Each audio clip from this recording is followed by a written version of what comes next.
또 합니다. 예, 감사합니다.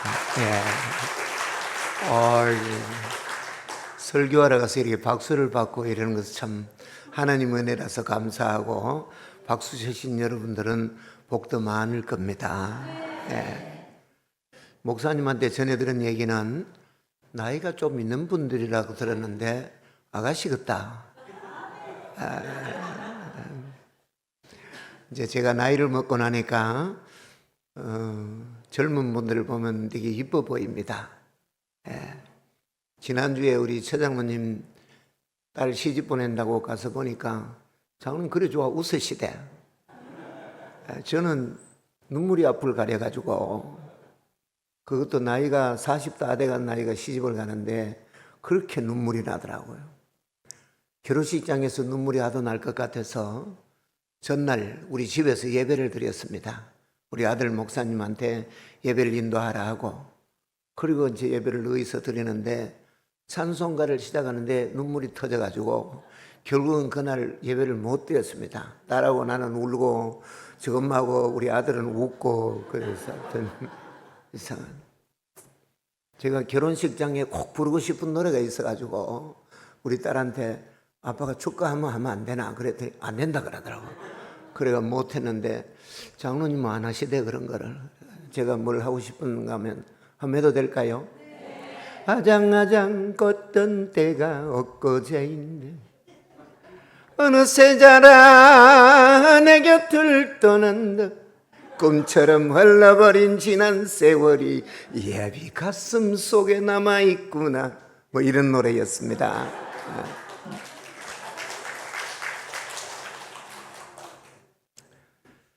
아비가 돼서 아이를 생각하면 가슴 속에 많은 상처기들이 있습니다.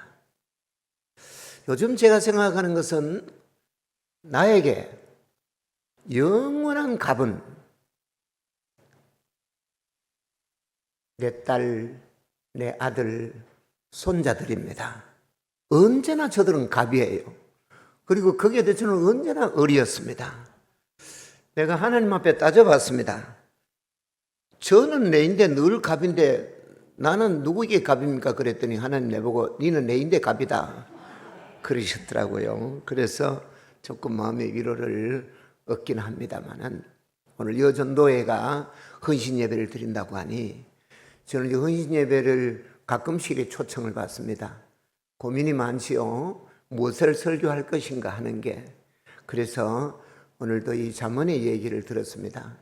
여러분, 성경 속에 여러 분들이 따라갈 만하고 또 존경할 만하고 닮고 싶고 이런 분들이 있습니다만은, 저는 부러운 분이 한 분 계시는데 그가 솔로몬이었습니다.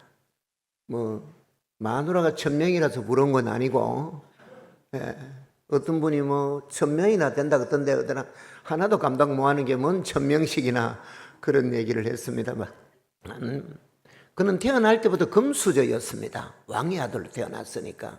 그리고 태어날 때 이미 하나님부터 왕위를 보장받고 태어났잖아요. 그가 왕이 되었을 때는 이미 다윗이 큰 나라를 세워 근동 모든 국가들에게부터 조공을 받는 그런 시대에 태어났으니까 멋진 인생이었지요.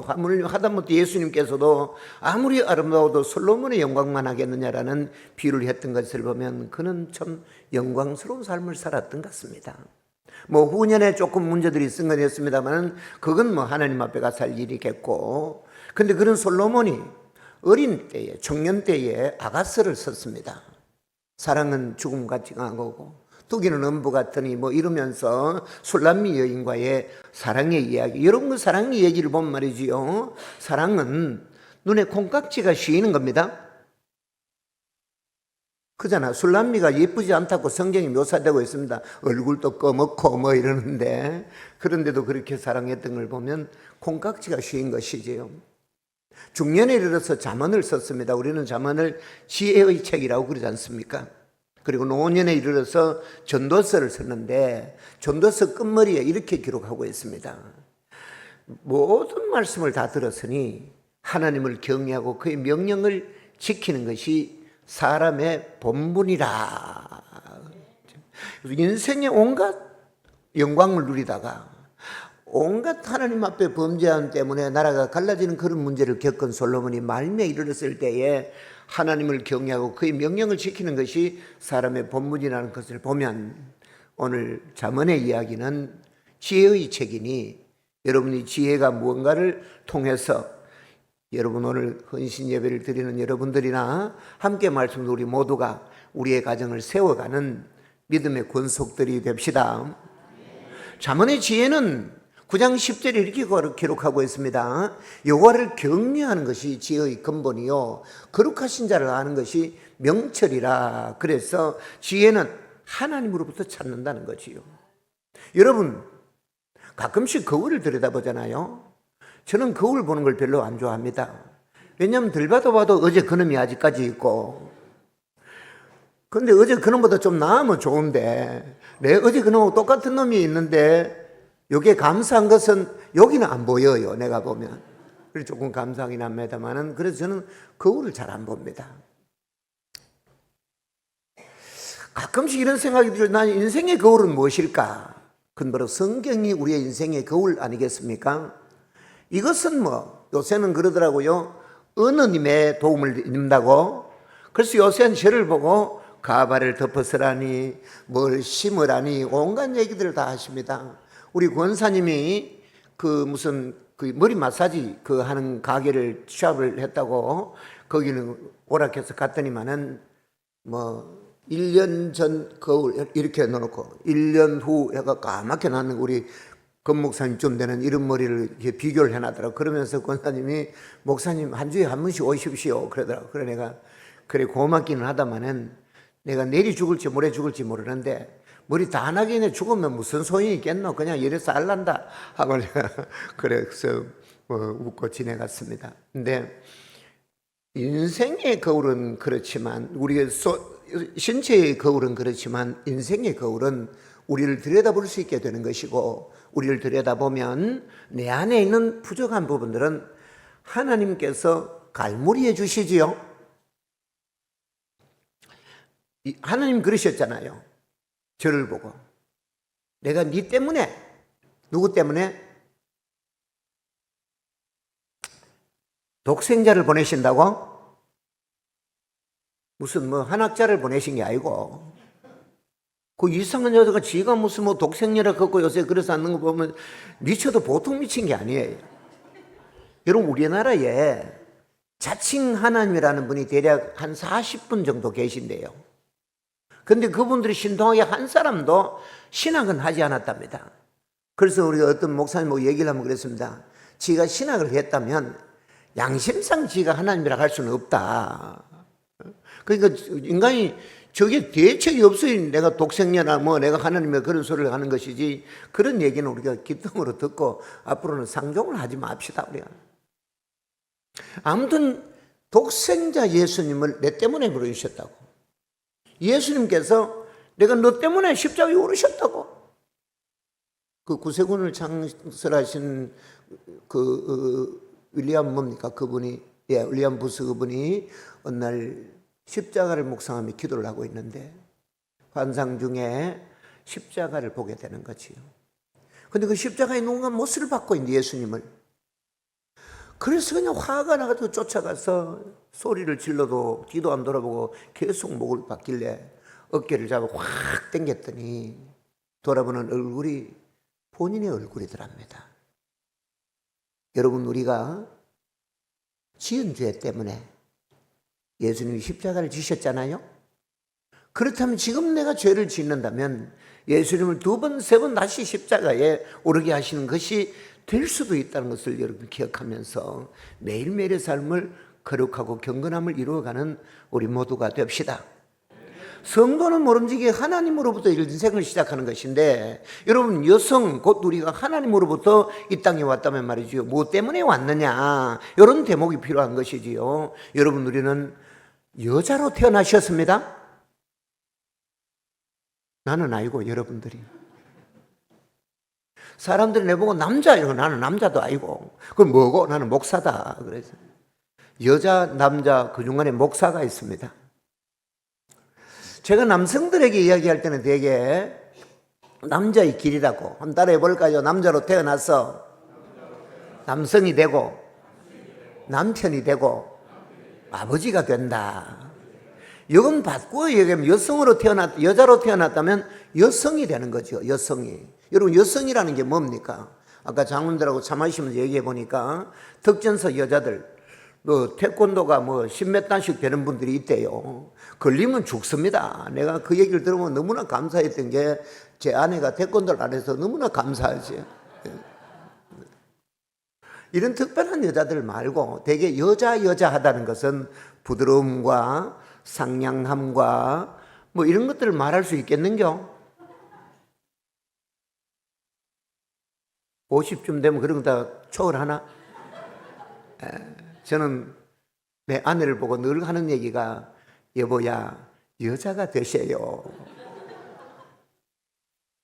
아니, 요새 제가 보는 드라마가 재밌는 게 있어요.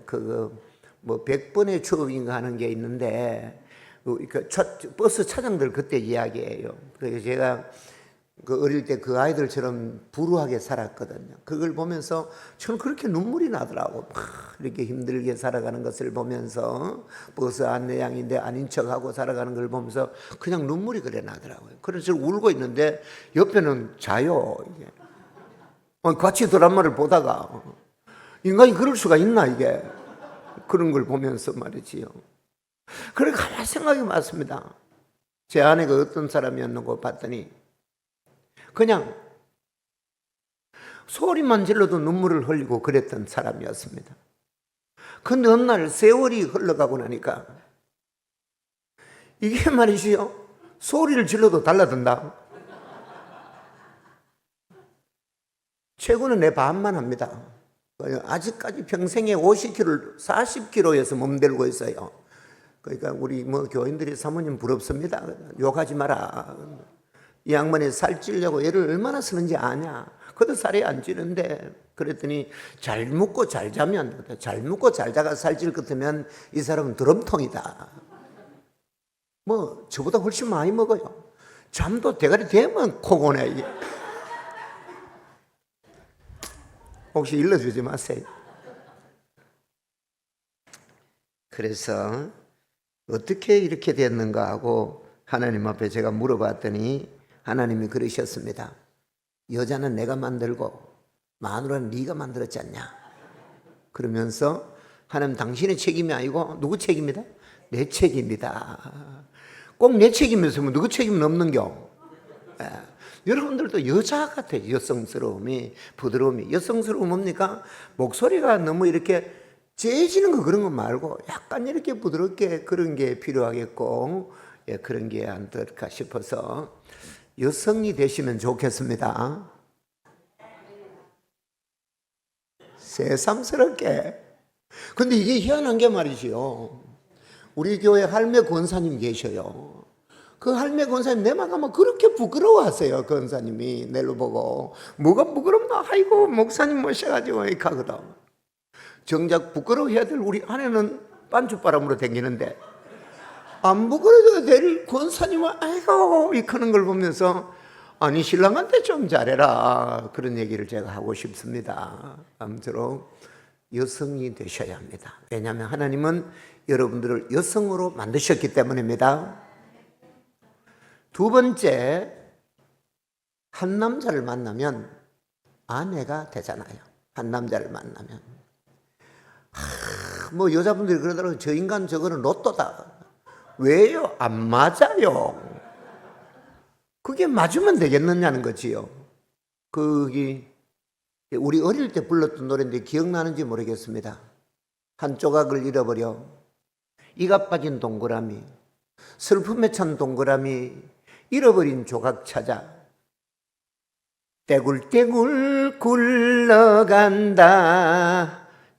한 조각을 만났으나 너무 커서 울퉁불퉁, 다른 조각 찾았으나 너무 작아 헐렁헐렁, 이래도 간다. 저기는 한 조각이 많은데 너무 딱 맞았어. 기분이 좋아가지고 지난 얘기 하려고 하니까 입이 막혀 말 못하네. 그래서 애써 찾은 한 조각을 살그머리 내려놓고 헤야디야 길 떠나네. 이것도 모르나?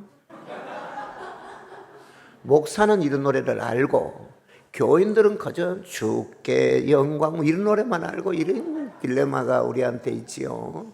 아무튼 너무 딱 맞는다. 그건 참 좋은 일이겠으나 안 맞는 게 정상이에요. 서울에 사는 우리 교회 청년이 서울에 있는 아이를 만나가지고 결혼을 한다고 내보고 주례를 해주려는데 요새는 주례의 주문이 딱 오부입니다. 목사님 5분 안에 축도까지 다 맞춰주셔야 합니다. 그래서 고민을 하다가 제가 이런 이야기를 했습니다. 서울에 살제, 예. 서울의 중심이 뭐고? 한강입니다. 그럼 한강을 거슬러 가면 양수리라고 알제? 예. 양수리는 우리 이름은 두물머리라고 하는데 한 물은 강원도 금강산에서 발원한 북한강이고 한 물은 강원도 태백산에서 발원한 남한강인데 그 물이 양수리에서 만나가지고 한강을 이루어 서해 바다로 흘러가는데 그 두 물이 니는 어디서 왔느냐? 니는 뭐하다 왔느냐? 이런 거 묻지 않는다. 그저 우리 한 몸으로 흘러가고 걸어가다가 큰 절벽을 만나면 여러분 물이 절벽을 만나면 말이지요. 폭포가 된다 아세요? 폭포는 사람들의 나이야 가거라 폭포 뭐 이런 것도 다 좋아하잖아. 그죠? 그럼 폭포는 사람들의 구경거리가 되는 거지요. 그리고 가다가 깊은 웅덩이를 만나면 확 돌면서 생명을 잉태하게 되는 여러분들이 앞으로 살아가다가 니 거 내 거 찾지 말고 함께 손 모으고 그래서 이게 웅덩이를 만나면 생명을 창출하고 폭포를 만나거든 사람들한테 어깨를 우쭐거리며 함께 손잡고 서해 바다로 나아가면 어떨라나 괜찮지요? 그리고 축도하고 마쳤습니다. 5분이 잘 안 걸리더라고요. 그런데 야들이 요새 전화가 자주 옵니다. 뭔 살을 닦고 그러니까 헤어져라. 그랬더니 어떻게 헤어져요? 헤어질 때도 누구 만날 때도 주례를 했는데 헤어질 때도 주례해야 될까? 내가 주례할 테니까 헤어져라고. 그랬더니 낄낄거리더라고요. 안 헤어질 마음이 있었던 게죠. 그래서 꼭 헤어져야 할 생각이 들거든. 한번 생각해봐라. 배우자가 도덕적으로 사회적인 문제를 일으켰든지 아니면 또 뭐 경제적인 큰 손실을 일으켰든지 아니면 배우자에게 뭔가 불편함을 행했는 그런 일이 있다면 한번 고민을 해보지만 그런 거 아니고 약간 안 맞는 것 때문에 우리가 뭐 성격 차이니 뭐 이런 얘기 하려고 하면 너 자신의 책임을 잘 안 지고 있는 거 아니냐. 우리는 만남이란 선택인데 선택 내가 책임을 져야 되는 것 아니겠느냐 하고 그래 얘기했더니 이제 요새 놓고 잘 살아요. 언제 또 사달이 날지 모르지 그건. 그러니까 부부는 말이지요. 항상 사달 날 것을 생각하고 살아야 됩니다.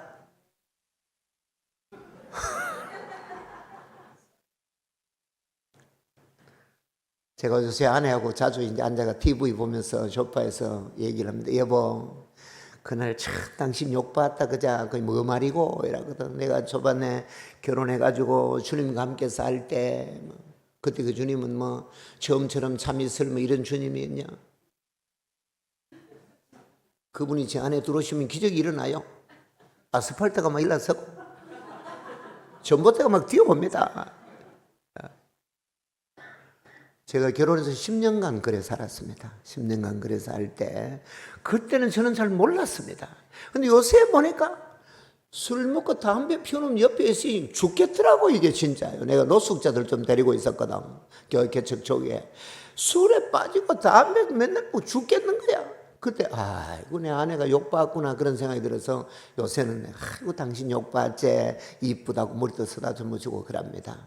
그러면서 여보 혹시 그때 가가지고 없는 좋은 놈 찾아갔으면 그게 좋았겠나 지금 있는 게 좋겠나 그랬더니 말할 게 뭐 있노. 지금도 좋답니다. 여러분 인생은 그런 거잖아요. 너와 내가 서로 다른데 함께 만나 살아가다가 보면 말이지요. 부부는 남이라는 글자에 점 하나를 지우고 님이 되다가 님이라는 글자에도 점 하나를 찍어서 남이 되는 장난 같은 인생사 뭐 이러잖아요. 문제가 어딨냐. 장난 같은 사소한 문제를 가지고 뭐 반찬이 싱겁 썩다 짭다 이러다가 너희 엄마는 그래 가르쳤나 뭐 너희 아버지는 그러다 해가지고 뭐 싸우가 대가리 뜯고 4주 뒤에 뵙겠습니다 뭐 이러면서 살아가게 되는데, 여기서는 누가 잘못이 크냐? 저는 그래 생각합니다. 여자가 잘못이 크다고 봅니다. 남자분들은 아멘도 안 하는 거 봐라. 왜 여자가 잘못이 크다고 보느냐 하면 말이지요, 하나님이 태초에 만드실 때 아담을 만들어 놓고 아담이 불안정해서, 그래서 안정하게 하려고 여자를 만들었거든. 그럼 여자의 역할이 뭐냐? 남자를 안정시켜 주는 거예요. 불안정하지 않도록 해주는 게, 그게 여자의 역할인데, 여러분 4주 뒤에 뵙겠습니다, 이게 안정한 겁니까? 이 불안정한 거잖아요. 그러니까 누구한테 책임 있는 거 아닌겨? 아니 내 인생 그 시비를 하나님이 그래 만드셨다니까. 하나님이.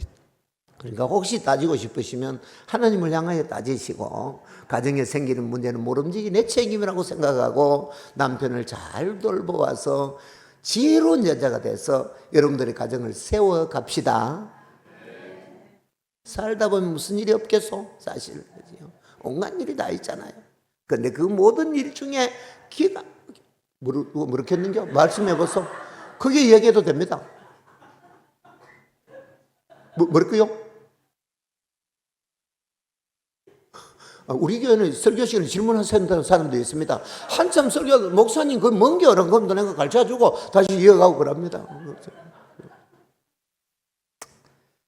살다 보면 일어난 중에 기가 막힌 일 하나가 있으니 아이가 태어난 일 아닙니까? 저는 이게 기가 막힌다는 이유가 뭐냐고 하면, 이 아이가 태어남으로 너무 좋아서 기가 막혀요.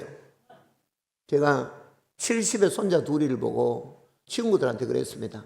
혹시 내 죽었다 소리 들리거든 좋아서 죽은 줄 알아라고. 오늘 점심 때도 이제 우리 손자가 우리 집에 와서 밥을 먹고 가요. 이제 지금 3살 먹었는데 지 맘대로 해요. 내 전화기도 지 거고 할매 전화기도 지 거고 지 맘대로, 우리 냉장고도 지 거고 막 온갖 걸 지 맘대로 다 합니다. 지금만 막 소리를 지르고 지 아버지 인상을 쓰고, 난 알아 야가 너희는 이보다 훨씬 더 했다. 그래서 아기가 태어나면 여자는 엄마라고 그래요. 엄마. 여러분, 저는 아이가 둘이 있는데 서울에 있는 아들보다도 경주에 있는 딸을 더 좋아해요. 서울에 있는 아들은 전화를 잘 씹어요. 목사님은 전화 잘 받으십니까? 예, 아이고 착하신 목사님. 우리 아들은 전화를 잘 씹어요. 내가 보면 전화기를 항상 들고 있는데 못 받아 그럽니다. 이게 특금을 출동시킬 수도 없고. 근데 가끔씩 문자가 옵니다. 5자씩 25만 원. 결혼하기 전에는 그래 오지, 결혼하고는 이제 그것도 잘 안 옵니다. 제가 소원이 뭐냐고 하면, 경상도 남자가 경상도 여자를 데리고 살면서 경상도 딸을 낳았잖아요. 경상도 남자보다 여자가 훨씬 더 하더라고. 저는 가끔 사랑한다 얘기 자주 합니다. 내가 예수 믿고 난 뒤에 정신을 차려서 나이 38살에 예수님을 만나고 아침에 일어나서 옆에 자는 아내를 보니까 너무나 불쌍하게 보이는 거라. 그래 내가 여보 잘 잤나? 사랑한다 이랬더니 뚱하게 쳐다보더라고. 한 달 그랬더니 아침에 출근하는데 여보 앉아봐라. 바쁘다 뭐 이래, 어디 아프노? 이러더라고. 실겸사 그래 회사 갔습니다. 저녁에 태워놓으니까 진중하게 앉아가지고 뭐 잘못했는지 얘기해봐라 이러는데, 잘못한 게 천지백갈이지요 진짜로. 그렇지만 내가 사랑하는 건 진심의 마음이 담겨 있었습니다. 그런데 이 여자가 사랑하는 소리 절대 안 해요. 경상도 여자라고. 딸도 그럽니다. 그래서 내가 기도를 했습니다. 하나님 서울 며느리 좀 보게 해주세요. 그랬더니 진짜 서울 며느리를 봤습니다. 이야 에라디야 근데 서울 며느리도 똑같아요. 저는 이제 며느리가 전화가 오면 10만 원씩 보내줘요. 문자를 받으면 커피 쿠폰 보내고 뭐 이래. 문자로 오면. 그런데 10만 원 보내고 뭐 커피 보내면 답이 이래 옵니다. 감사합니다 아버님. 이렇게 와요. 시종일관 변하지 않게 어느 날 물어봤습니다. 복사 붙이기 하나?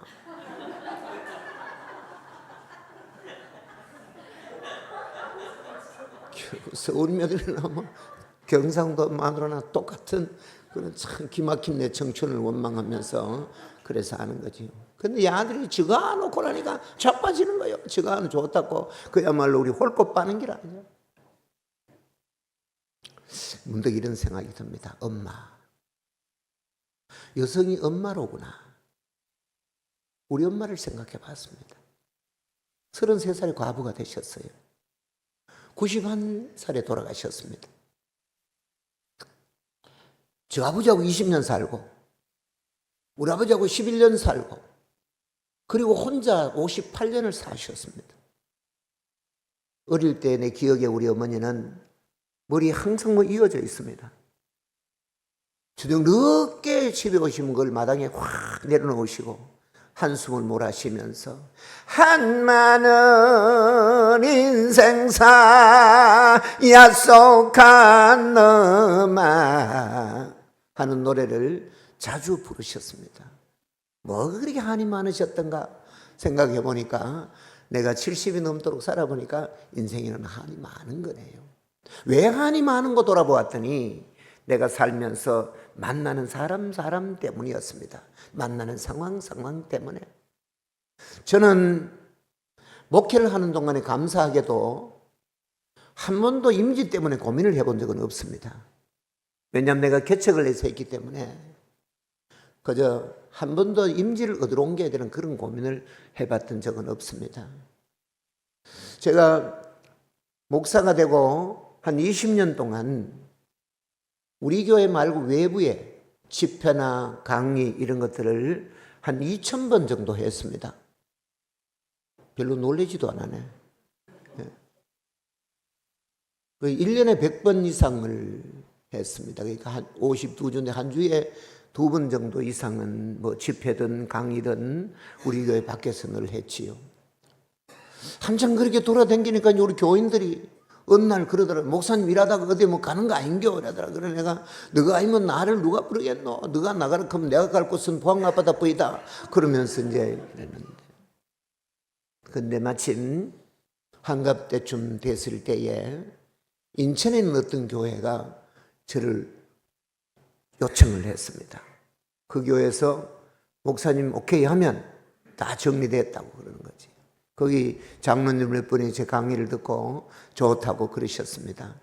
그래서 전화가 왔는데 가고 싶은 마음이 꿀떡같지요. 왜냐하면 내가 저기 개척한 내가 성인 교회가 안강에 있는데 제가 안강에 태어나서 안강에서 37살까지 미친놈처럼 살다가 38살에 예수 믿고 48살에 목사가 돼서 교회를 가니까 안강 사람들이 나를 목사라는 게 참 버거워해요. 그리고 어느 날 새로운 교인이 여자분이 오셨는데, 그리고 신방을 가잖아요. 갔더니만은 문을 띵동 나오는데 사람 문을 열어도 동숙이 웬일이고 이러잖아. 우리 선배예요. 그래 들어갔는데 그분이 자기 부인을 보고 여보 어제 먹던 거 가오너라 이랬는데 어제 양주 먹던 거 가오라는 거지. 한잔 하자고. 내가 이렇게 살았습니다. 얼마나 진짜네 기가 막히게 살았냐는 거지. 그래서 어디 한번 가고 싶어가 용을 썼습니다. 용을 썼는데 없었는데 그래 그만 차마 예라는 소리만 한번 가볼게. 내가 오락해가지고 갔습니다. 아 진짜 좋았습니다. 인천 송도에 있는데 그래서 여기 내가 온다 딱 마음을 먹고 그래도 차마 내가 예 소리를 뭐하고 목사의 양심 자존심상 내가 한 달 기도해 볼게. 그러고 이제 내려왔지요. 나는 못하고 결정을 해놨습니다. 그래 집에 와서 이제 내가 혼자 고민을 하면서 기도가면 되겠습니까? 하나님 여는 우약교 누구 데리고 오면 좋겠다. 이것밖에 안 되는 거지요. 그래 이제 어느 날 설교 시간에 2주가 지난 3주째 설교 시간에 갑자기 이런 생각이 들더라고요. 교인들은 우리 목사 저거는 어리숙해가 갈 데도 없고 그냥 계속 있을 거니까 우리 잘 살아보자 이런 생각을 하고 있는데 서가 나는 다음 주 이제 발표하고 간다고 마음을 먹고 있는 게 굉장히 미안한 마음이 드는 거라. 그래서 내가 그랬습니다. 여러분 놀라지 말고 들어라.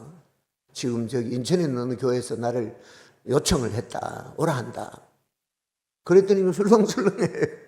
그래 지금 내가 한 달 기도한다고 했는데 지금 내가 결정했다고. 그랬더니 가만히 있더라고. 그래 내가 안 가기로 했습니다. 그랬더니 박수를 막 치더라고요. 아무튼 그래가 제가 안 갔는데 후회가 얼마나 되는지 모르겠습니다.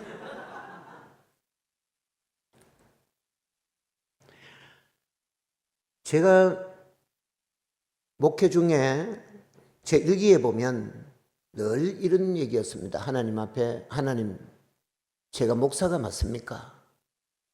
하는 질문이었습니다. 왜냐고 하면 늘 배가 고팠기 때문이죠. 살 있는 날이 없었습니다. 우리 집에. 아이들 학비는 뭐 생각도 못했지요. 어느 날 우리 아들이 학교에서 장학금이라고 50만 원을 돈을 가지고 왔습니다. 그 돈을 가지고 밀린 전기요금도 내고 전화요금도 내고 쌀도 한 포대기 사고 삼겹살 10,000원씩 사가지고 너희서 앉아가지고 배를 두드리고 묵었습니다. 배가 부르면 사람이 기분이 좋은데 배가 부르는데 기분이 나빠요. 목사가 기분 나쁘게 길 가다가 얻는 부드러 대가리 박치기 할 수도 없고 교인집에 전화가 욕을 할 수도 없고 그래서 예배당에 가서 강당상에 엎드려서 제가 하나님 앞에 이렇게 말했습니다. 하나님, 악득 기업주이십니까? 여러분, 악득 기업주 아세요? 제가 목회하기 전에 풍성음속에 댕겼습니다. 풍성음속에 5,000명 직원들 중에 걔보다 진짜 나쁜 놈 한 놈이 있었습니다. 그리고 제가 2등을 했더라고요. 그러니까는 그래도 때마다 월급은 줘요. 그런데 그 목회는 누구 일입니까? 잘 모르는겨? 주의 일 아닙니까? 누가 시켰어요? 하나님이 시키셨다고. 그럼 돈 줘야 될 거 아니냐? 왜 안 주시냐고? 소리를 한 30분 질렀더니 목도 아프고 배도 꺼지고 힘이 들어 할 말이 없어가지고 가만히 엎드려 있는데 내 속에 이런 소리가 들립니다. 이 목사님 와이카노? 그때 내가 본 하나님은 경상도 하나님이셨습니다. 그래 다시 정신을 차리고 돈 주세요. 그랬더니 돈가 많은데 먹고 살아야 될 거 아닙니까? 그랬더니 못 먹고 살았냐고. 그때도 배가 나와서 걱정하고 있었습니다. 그건 아닌 것 같아요. 두 번째, 옷은 입고 살아야 될 거 아닙니까? 그랬더니 헐벗었냐고. 헐벗어 보이진 않죠, 제가. 공부는 시켜야 될 거 아닙니까? 세 번째. 그랬더니 벼락 같은 소리였습니다. 공부 뭐 시켰냐고. 그하고 장학금 다가왔는데. 가만히 보면 아무 문제도 없었는데 무슨 문제만 있었느냐? 내 안에 믿음 없는 문제만 있었습니다. 저는 목회하는 동안에 목사에 대한 내가 목사냐는 질문을 많이 드리고 왔지요. 요즘 이제 목회를 마치고 제가 다시 목사가 뭐냐는 것에 대한 질문을 계속하고 있습니다. 며칠 전에 신학교 총장하는 내 친구놈이 왔길래 같이 앉아서 서너 시간 얘기 보내면서 야, 성경은 목사를 뭐라고 정의하노? 그랬더니 그 친구 목사님이 하나님 세우셨다. 목사와 교사와 사도로 세우셨다고 그러더라고. 그러면 목사를 하나님 세우셨다 하면 딴 사람도 알게 해줘야 되지. 왜 우리는 아는데 딴 사람은 모르노? 누가 모르노? 교인들이 모른다. 그리고 저는 목사님을 젊은 목사님 뭐 그러네요. 우리 하나님 세우셨다. 사람 눈치 보지 말자. 제가 제 아들이 목사가 되어 가는 날 아들한테 내가 문자를 이렇게 보냈습니다. 아들아, 니는 이제 목사다. 하나님 앞에 살아야 되는 거 아니냐. 나는 이렇게 생각한다. 겸손해야 한다. 그러나 비굴하지는 말자. 당당해야 한다. 그러나 교만하지는 말자. 그래서 여러분 목사는 하나님 앞에는 한없이 머리를 숙이고 엎드리는 사람이 되어야 되지만 사람 앞에는 목사로 살아야 된다. 그런 생각이지요. 여기서 목사로 살아갈 수 있는 걸 누가 해주셔야 되느냐? 저는 여러분들이 해주셔야 된다고 봅니다. 그렇지 않으는겨? 여러분들이 해주셔야 됩니다. 일할 것까 진짜? 저도 성깔이 있는 사람입니다.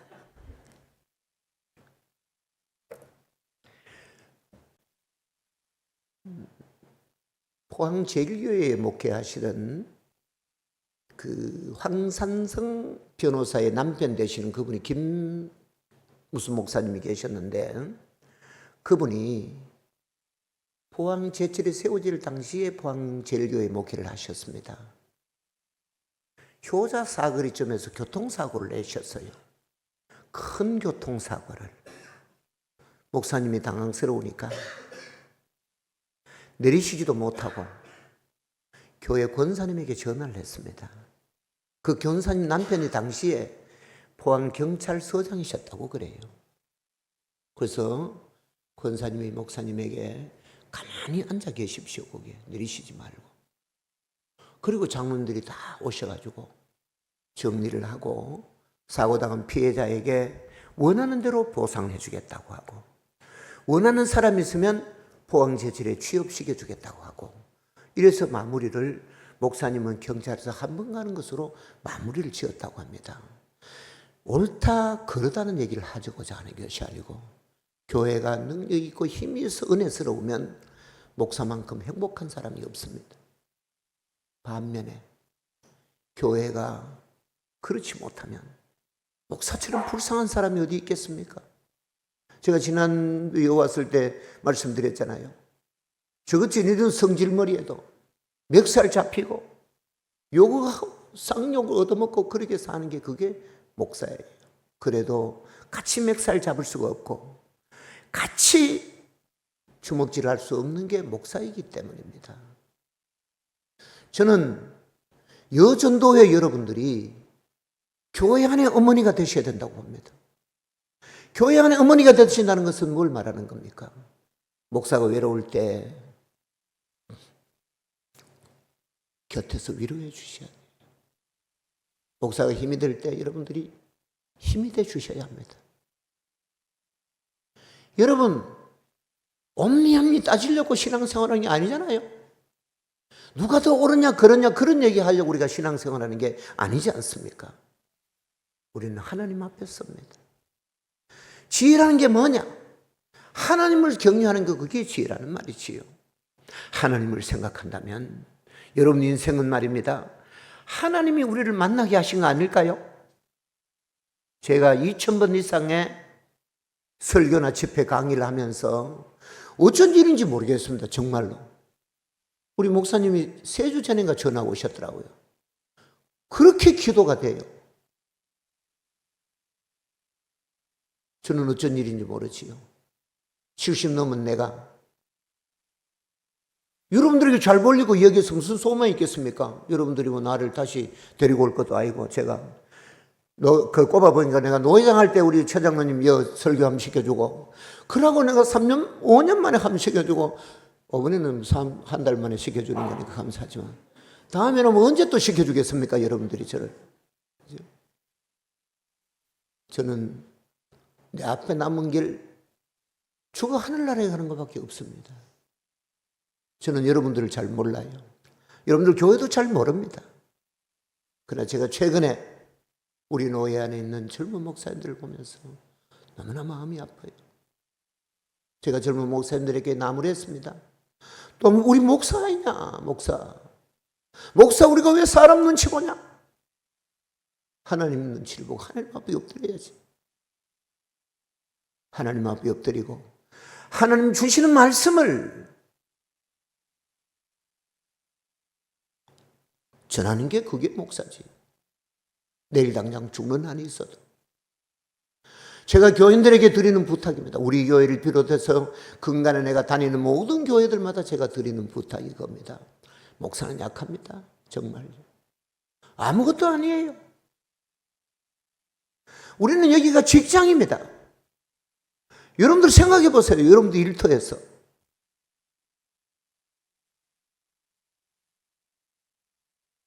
우리를 좀 잘 살펴주세요. 특히 여전도의 여러분들이 어머니의 마음으로 목사 우리를 돌봐주시면 우리도 힘이 나서 목회하고, 그리고 힘이 나서 설교하면서 교회가 은혜스러워지지 않겠습니까? 교회는 돈을 벌려고 모이는 공동체는 아니에요. 이웃교회에 목사님 한 분이 몸이 불편하셔요.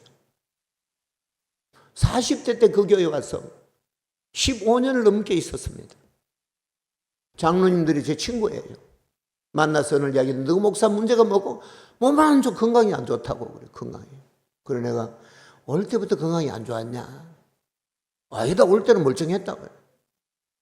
그럼 올 때 멀쩡한 놈 데리고 와가지고 10년 누가 부리먹고 지금 누가 고장내라는 거 아이가?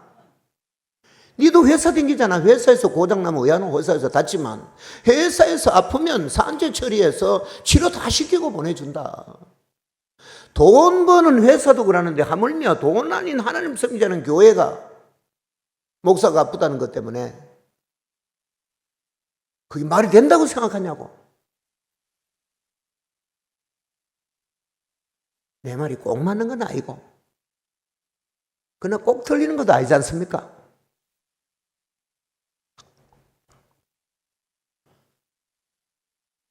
제가 개척한 교회인데 나는 한 번도 이 교회를 다르게 생각한 적이 없는데 마칠 때가 되니까 교인들이 나와 교회를 이원화시키더라고. 그러지 않아도 나는 당연히 이원화돼서 이사 나온다고 생각을 하고 있는데 너무 서운한 거죠. 여러분, 목사와 교인을 이원하지 맙시다. 사람들이 제가 나이 40이 넘어 목사 안수 받고 목회하는 저를 보고 물었습니다. 목회가 뭐냐고? 내가 뭐 하는 게 있나? 묻는 이는 뭐고? 하고 물어보려다니 못 물어봤습니다. 그리고 제 안에 계속된 목회가 뭐냐? 질문하고 일기 쓰고 질문하고 최종적으로 내던 결론이 이것이었습니다. 그래, 같이 사는 거다. 교인이 배고프면 같이 배고프고 교인이 아프면 같이 아프고 울면 같이 울고 좋으면 같이 좋고 그리고 30여 년을 지내왔습니다. 아주 그런지는 모르겠습니다. 그러나 제가 요즘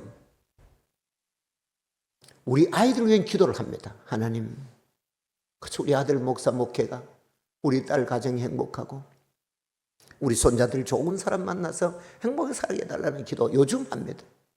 왜냐하면 목회하는 중에는 그 아이들 위해 살 시간이 없었습니다. 제게.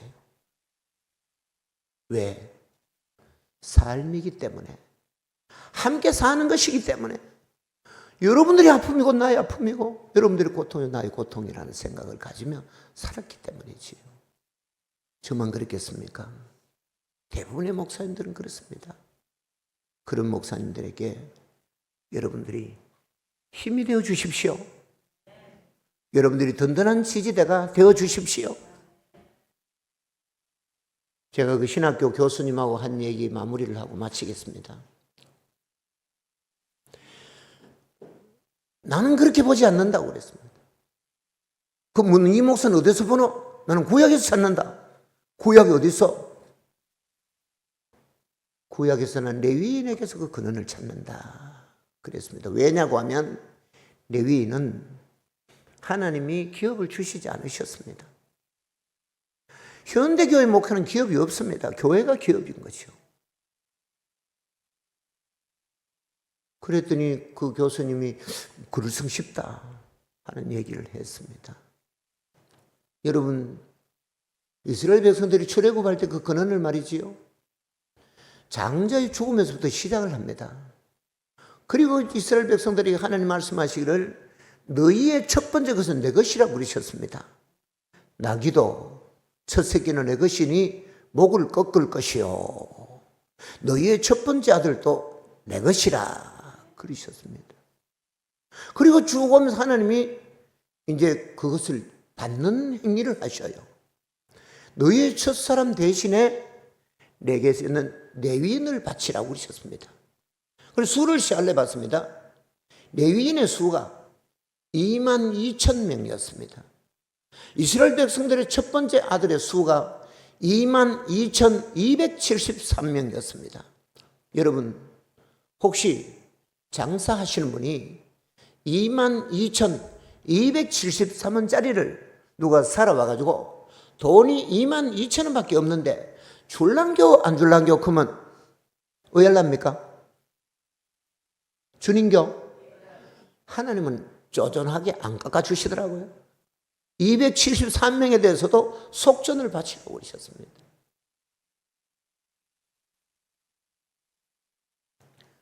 그래서 레위인은 하나님 앞에 그 이스라엘 백성들의 첫 번째 아들 대신에 목을 꺾은 사람들이에요.